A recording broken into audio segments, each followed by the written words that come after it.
So, what I'd like to talk about today is arm wrestling training, and specifically my personal approach to arm wrestling training. Of course, there's a wide spectrum of what's considered good or bad arm wrestling training, a lot of different approaches.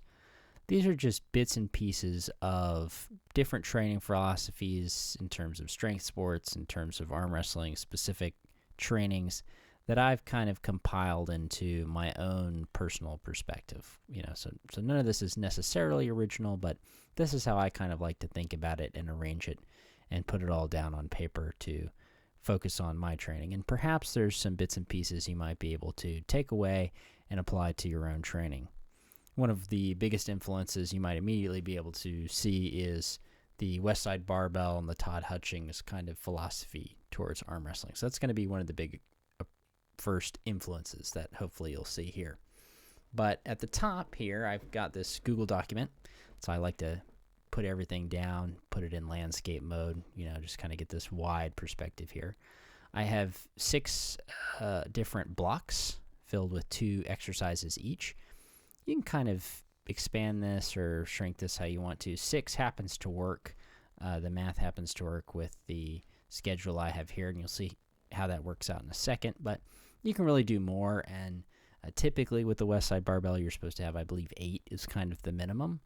So technically there's more than 8 exercises, but there's 6 groupings that it goes in together. And I like to put these together in terms of inside and outside maneuvers. Now, of course, technically these all will go into whatever technique you're going to. You always want to be a well-rounded arm wrestler, but that's just kind of how I very generally categorize them. And that's because I kind of structure, one of the ways I structure it is based off of the push-pull exercise philosophy that some people do for just general bodybuilding or weightlifting. They kind of have a push-pull day. Well, for me, I like to have an inside-outside day. And that benefits me in the sense of if I do a certain inside move and I do this West Side Barbell kind of method, I really don't have to worry about tiring out those super specific muscles again for a long time. I might do an inside day, within a few days, but I don't really have to worry about if I'm kind of varying these exercises up enough. If I do side pressure, well, my next inside day, I might do my hook and drag and my handle supination, which has some side pressure in there, but I won't be quite as burnt out. And so what this allows me to do is get a lot of volume, a lot of good quality exercises without necessarily burning up any one muscle at one time. So what I like to do is, of course, I focus on practice. So for me, practices are on Thursday pretty much every week. So that's what I start with. I always block that out. Sundays I take as a rest day, maybe some blood flow. Maybe I do some push-ups. But for me, that's kind of my rest day. And what I'll do is I'll simply take these things, and because the pattern is really consistent, because I have those 6 blocks, it works out really well. I just go here, here, here, just like this, just down the list. And then I would take the next, the outside day here, and apply this one here, here, here, and here, just like that. And so this pattern works out really well to where all these different lifts just go into this kind of downward spiral, because there's six actual training days here, not counting practice. And then it just works out to where they shift down each week, which works out really well, right? Because you start with speed day. So say this is week 1. My first speed day is going to be this hook and drag and this handle supination. Well, then the next time I do it, I have, first of all, a full week here. Next Tuesday I do it. It's a rep day. And so there's a combination here of going from an inside, outside, inside practice, outside, inside, where it switches every week. And then, of course, it switches inside, outside on these lifts as well. But it benefits in terms of spacing it out down the week. So it's got these 2 features. So I'll finish filling this out, and then we'll get back to discussing how I like to set this up. So what I've done here is I finished filling out this section, this form here, And you'll see how nicely it works out to where it will just start over. The list will just start over. And I'll note here the max efforts, they'll flip every other week. So if I go down this little training block, I get to the very end. And the next time I come back over, instead of doing the side pressure as my max effort, I'll do the press. So just to keep it more compact, I include both of them on there. But I just know for my own, thought process, okay, I'm going to flip these every other week. But when I come to these, regular days, I'm doing both. Now, the other thing I'll include here in this top row is some other exercises that I want to either do every day or be sure to kind of include that don't necessarily fit on an inside-outside day. They're just important to have. So one of those would be the JM press. You should probably do this at least twice a week, if not 3 times a week, depending on how you want to do it. If you want to do 1 day heavy and 1 day reps. So I'll just kind of space these out, in spots that I think is good. I could even move this to Saturday if I want to. It's really up to you. It's up to taste. I would definitely recommend doing them at least once a week, if not twice a week. They're just that important to elbow health. Another one I might include is pull-ups. Like I might do those honestly every day. If I can, I might take a day off here or there. It's whatever. But I might just do those pull-ups, chin-ups combination, right? Do them both. Why not? They're both important. Different angles, different varieties. Weighted, do them for speed. If you can, eventually, do them one-handed. One of the best all-around things for arm wrestling, pull-ups. Push-ups, include those in your day-to-day. If you're at work, bust out some push-ups.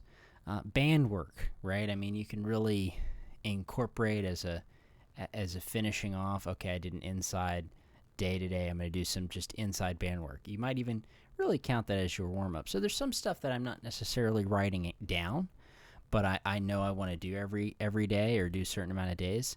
So another might be hand work, right? I might do that twice a week.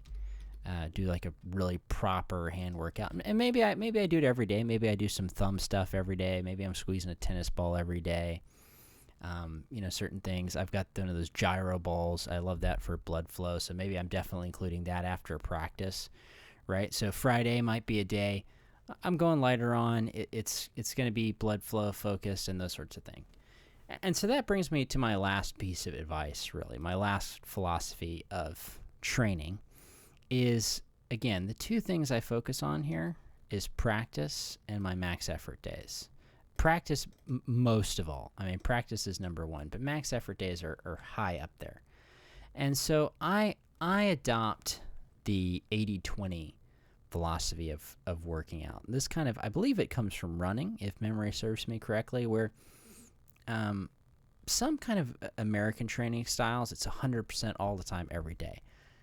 I don't subscribe to that. There's benefit to people who get benefit from it, but for me, I'm almost never going 100%. I might break out some 100% every now and again at practice, but they're strategic, and I don't constantly go to 100%. I'm focusing on quality. I'm focusing on content. I'm focusing on pressure and angles and working certain muscles, and volume most of all. So if I'm spending 80% of my time going at, say, maybe even 75%, 80% of my time going about 80%, I just get more volume, right? If I do the speed day and I go 8x8, well, I probably could do 8x9, but 8x9 would be near my 100%, or maybe I could do 8x10, something like that, a 9x9 maybe. Maybe that's my 100% is a 9x9, and I kind of know that based off my max effort, what the weight of my max effort is. I go by feel, right? And so I'm like, I could probably do like 2 more, sets, or 1 more set. I'll just stop. I'll do my 8x8. That's my set. I know what weight I did last week. I wrote it down. I know I went up in my max effort last time I did it, so I get a little bit heavier. I did my 8x8. I haven't totally killed myself.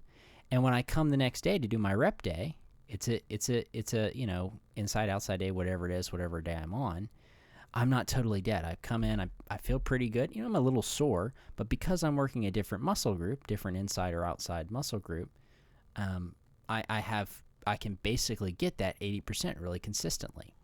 And that allows me to get more quality, more volume. And I'll kind of even go downwards a little bit. You'll notice I'm going downwards, sort of. And then I don't even want to strain myself too hard. I want to get to a point where my tendons and muscles can take it every week, but it gets to a point where, I'm really fresh. I want to be able to go into practice really fresh. And even at practice, I'm really only going 80%, and 20% of the time, maybe even less than that, I'm going 100%.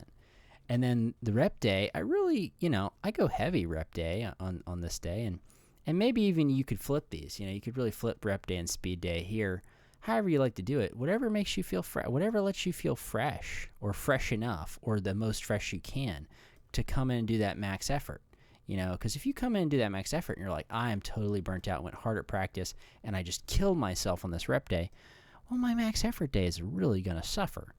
Now, over time, you'll get to the point where you can just really put in a whole lot of effort and get a whole lot of reward because you built up that tolerance. But if you're new to the sport, for me, I spent the first 2 years really just practicing.